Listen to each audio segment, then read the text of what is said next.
영국의 작가였던 허버드 조지 월슨이라는 분이 계십니다. 이분은 참 많은 책을 썼지요. 100권이 넘는 책을 저술했습니다. 그 중에 대주교의 죽음이라는 단편 소설이 있습니다. 이 내용을 보면 대주교는 날마다 성당에 들어가서 하나님께 기도를 합니다. 똑같은 내용으로 기도를 하지요. 전능하신 하나님, 오늘도 내게 말씀하옵소서, 이렇게 하나님 앞에 매일 반복해서 기도했습니다. 성도들이 기도하는 신부의 모습을 보고 감명을 받아요.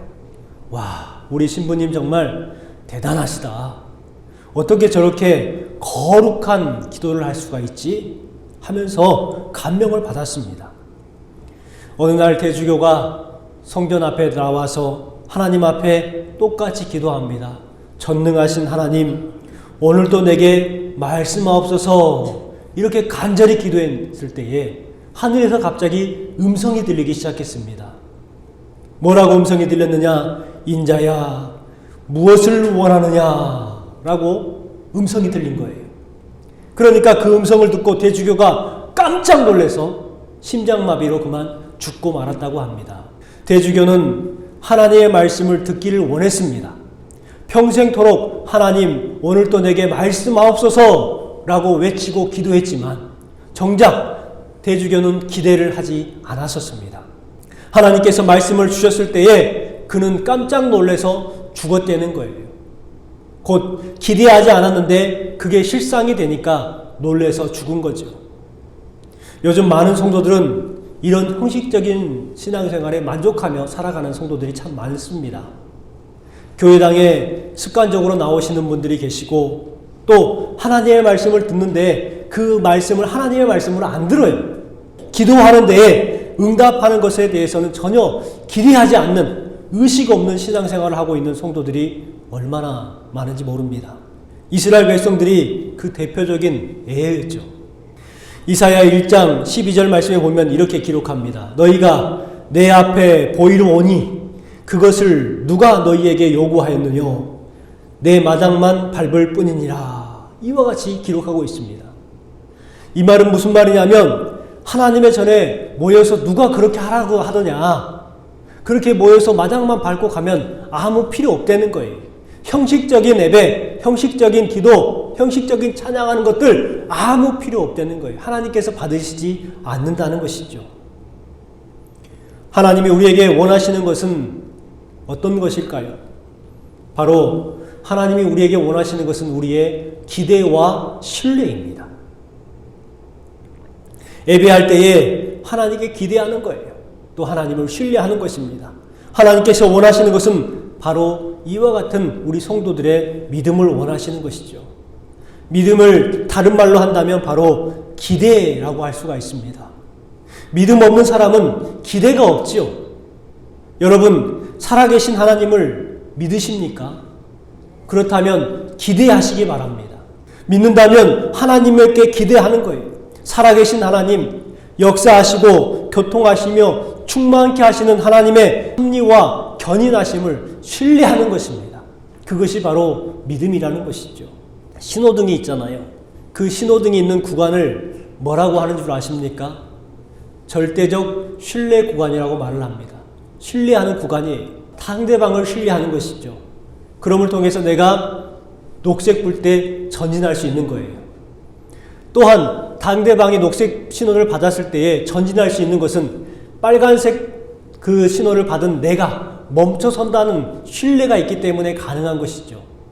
그와 같은 신뢰가 없으면 어떻게 되겠습니까? 저 사람이 빨간불인데 멈출까? 안 멈출까? 하면 녹색불에도 가지를 못하는 거예요. 또 내가 빨간불인데 그냥 가버리자 하고 신뢰를 깨버리면 결국은 어떻게 됩니까? 사고가 나는 것이죠.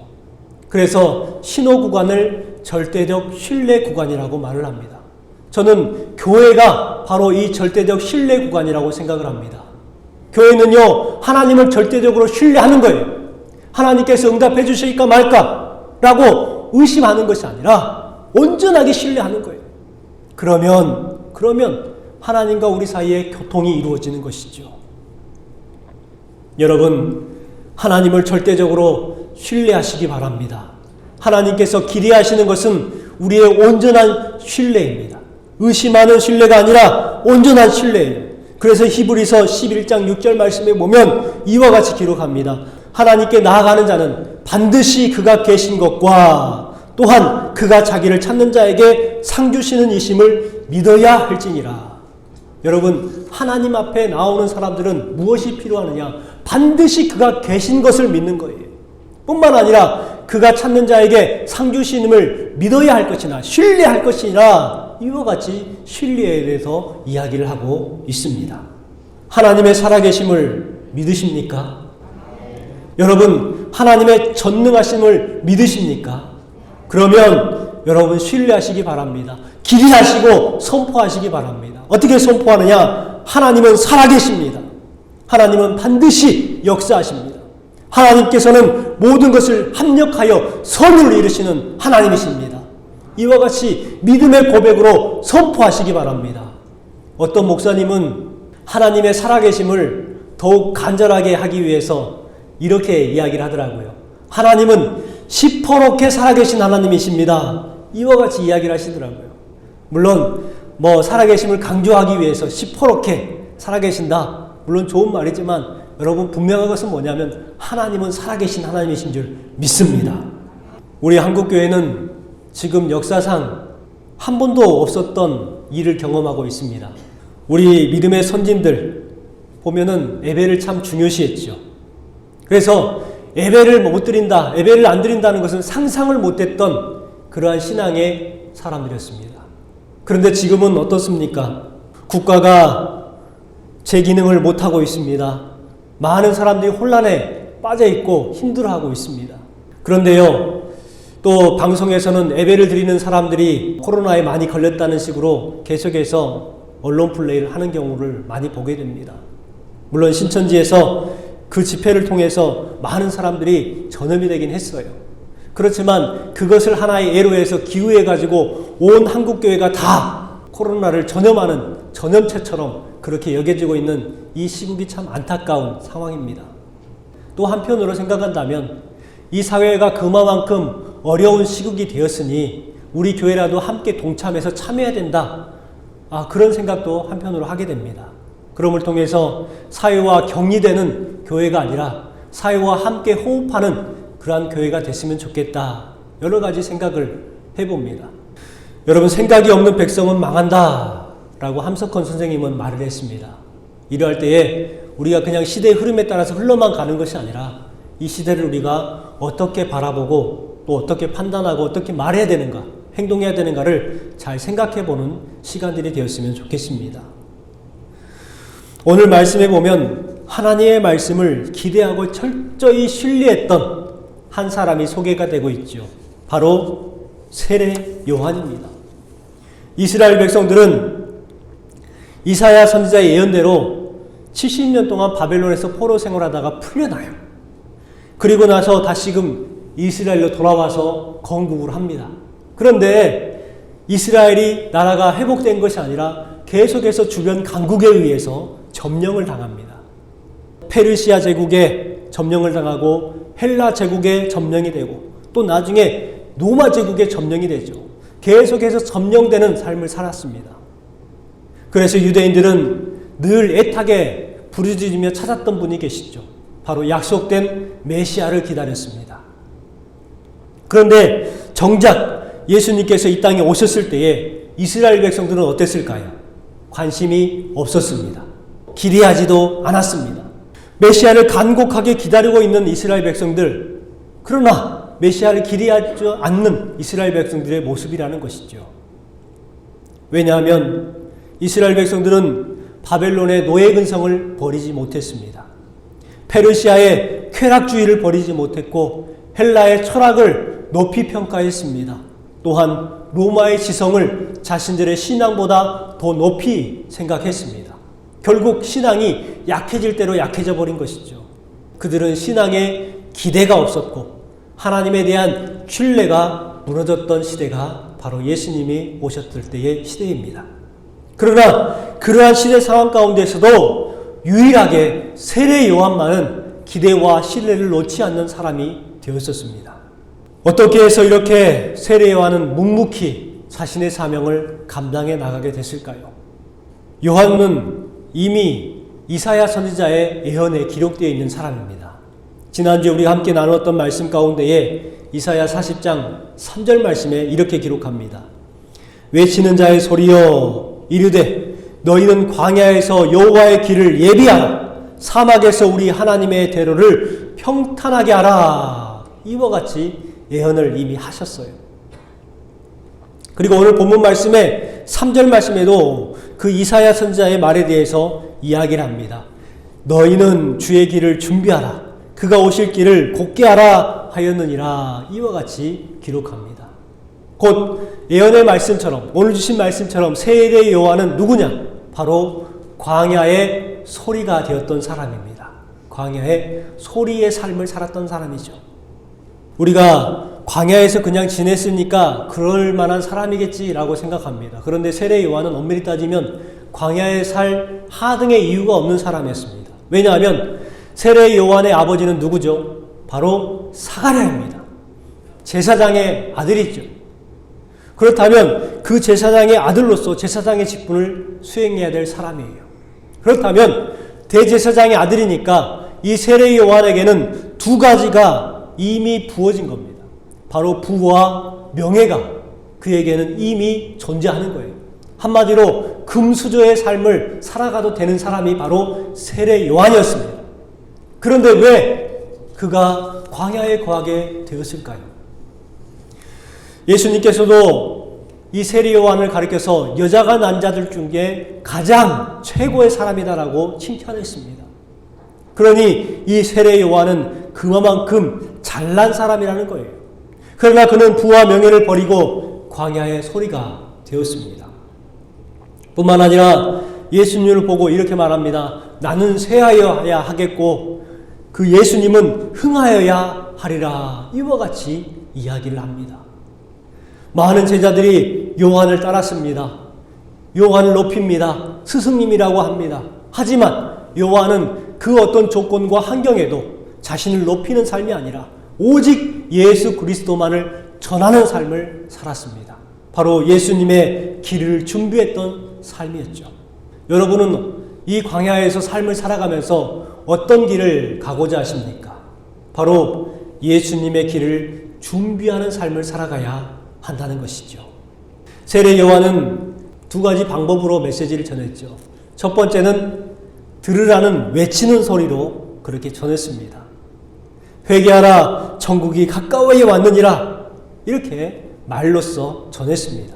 이 회개하라는 것은요 현재 명령형이에요. 지금 회개하라는 거예요. 지금 회개하지 않으면 안 된다는 거예요. 왜요? 천국이 가까이 왔기 때문에 그렇다는 것입니다. 뿐만 아니라 두 번째, 그는 자신의 삶으로 말씀을 전했던 사람입니다. 세례 요한은 오늘 주신 말씀에 기록되어 있듯이 특이한 모습을 가지고 있죠. 특이한 모습을 옷차림도 특이했고 먹는 것도 특이했습니다. 약대 털옷을 입고 있었다고 말을 하고 허리에는 가죽띠를 띠고 있었다고 말합니다. 또 음식으로는 메뚜기와 석청을 먹었다라고 되어 있습니다. 약대 털옷을 입었다는 것은 정교하게 꼬매져 있는, 그러니까 우리 정장을 입듯이 이렇게 맞춰져 있는 그러한 옷이 아니라 그냥 가죽을 벗겨서 그것을 들춰맨 그러한 형상을 하고 있음을 알 수가 있습니다. 그것이 혹시 풀어질까봐, 흘러내릴까봐 허리에는 가죽띠를 맨 것이지요. 뿐만 아니라 그가 먹었던 것은 메뚜기와 석청이라고 말을 합니다.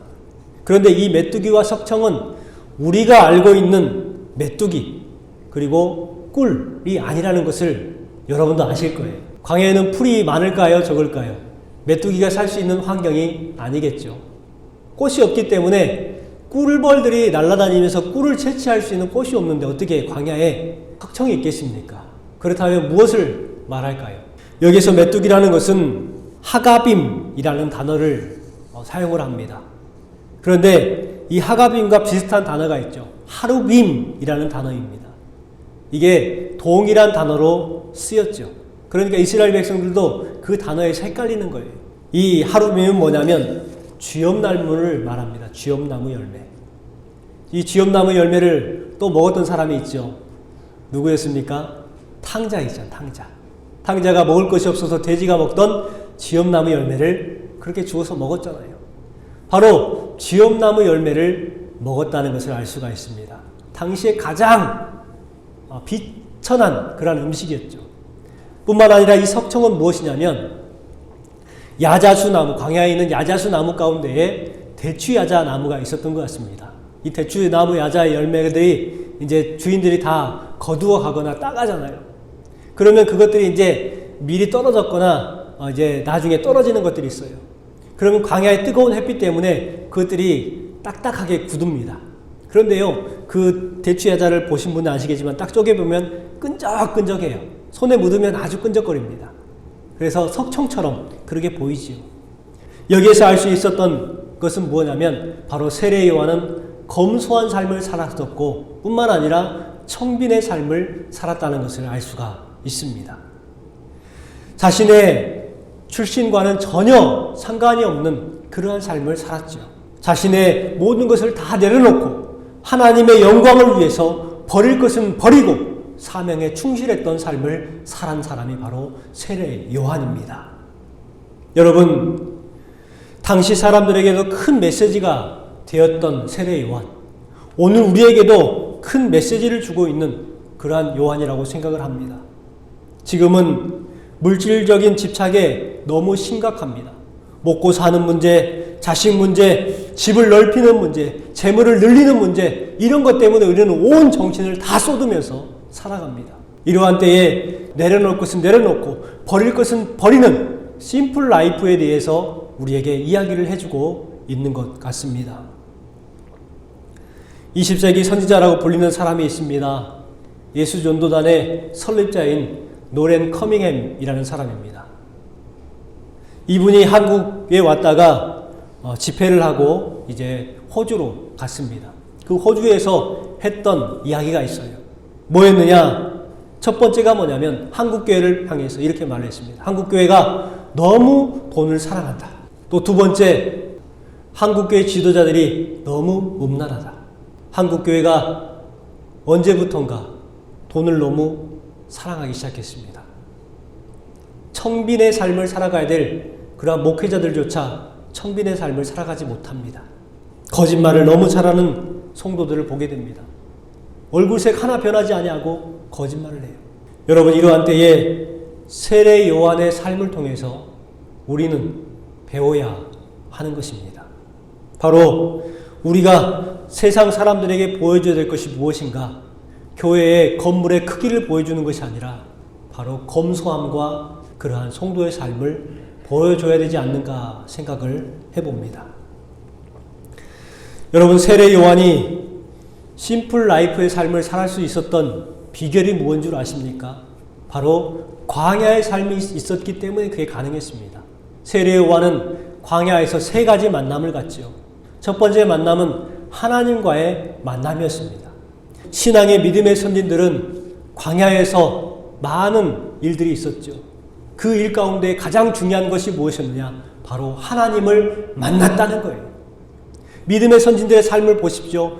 그들의 삶의 광야는 다 달랐어요. 하지만 동일한 것은 한 가지가 있었습니다. 무엇이었느냐? 각각의 삶의 조건과 광야는 달랐지만 그 광야에서 하나님을 만났다는 것은 동일합니다. 여러분, 우리도 마찬가지예요. 우리도 각각의 삶과 조건은 다르지만 우리는 그 삶 가운데서 한 가지 동일해야 될 것이 있습니다. 바로 하나님을 만나는 것이지요. 세례 요한이 그렇게 광야에서 하나님을 만나고 두 번째 만났던 것이 있습니다. 바로 자기 자신을 알았습니다. 사람들은 자신에 대해서 너무 모르는 경우가 많이 있습니다.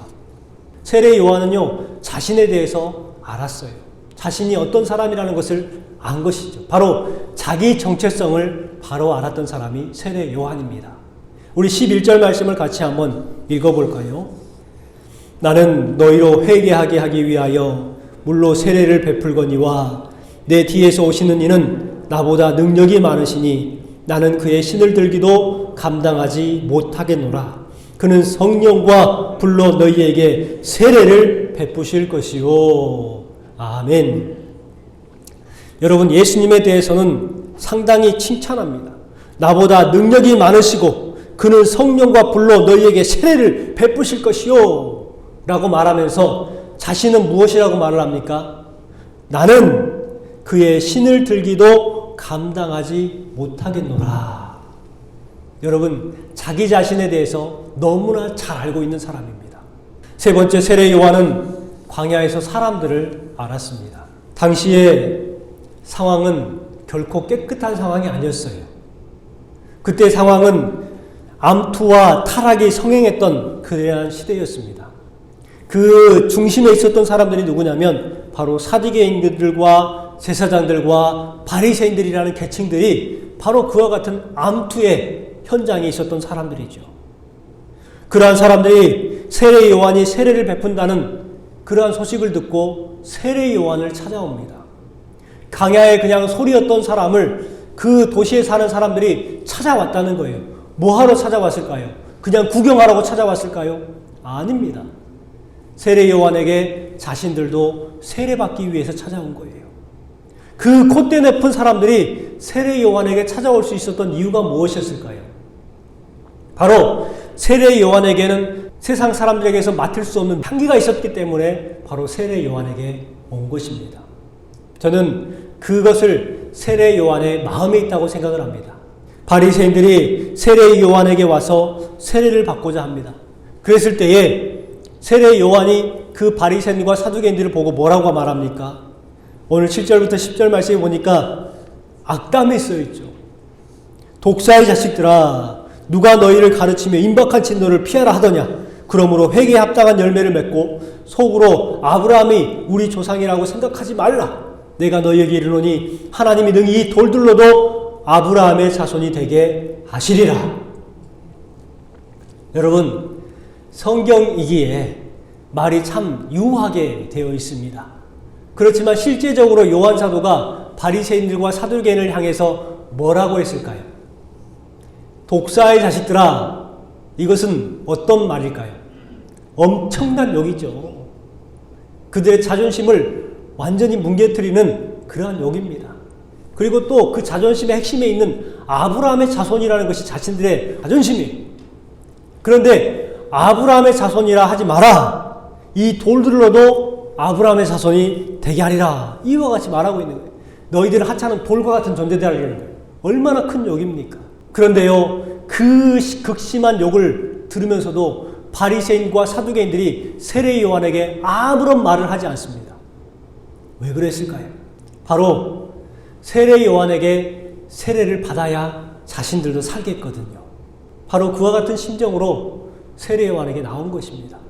지금 우리가 세례 요한에게 본받아야 할 것이 무엇입니까? 오늘 주신 말씀처럼 광야에 외치는 자의 소리처럼 우리의 환경과 생활의 조건을 따지는 것이 아니라 하나님의 말씀을 바로 전할 수 있는 외침이 되어야 되지 않겠습니까? 또한 우리가 세례 요한처럼 청빈의 삶을 살아가야 하지 않겠습니까? 그리고 세례 요한처럼 다른 사람들을 사랑해 줄 수 있는 사랑의 마음이 우리 마음이 되어야 되지 않을까 생각을 해봅니다. 오늘 주신 말씀을 통해서 여러분 세 가지를 품었으면 좋겠습니다. 나도 이 세상 가운데에 외치는 소리가 되고, 나는 성빈의 삶을 살아가고, 나는 세례 요한과 같이 형제를 사랑할 수 있는 마음, 아버지의 마음을 품고 살아가야겠다. 이와 같은 다짐이 저와 여러분의 다짐이 되시기를 주님의 이름으로 축원합니다.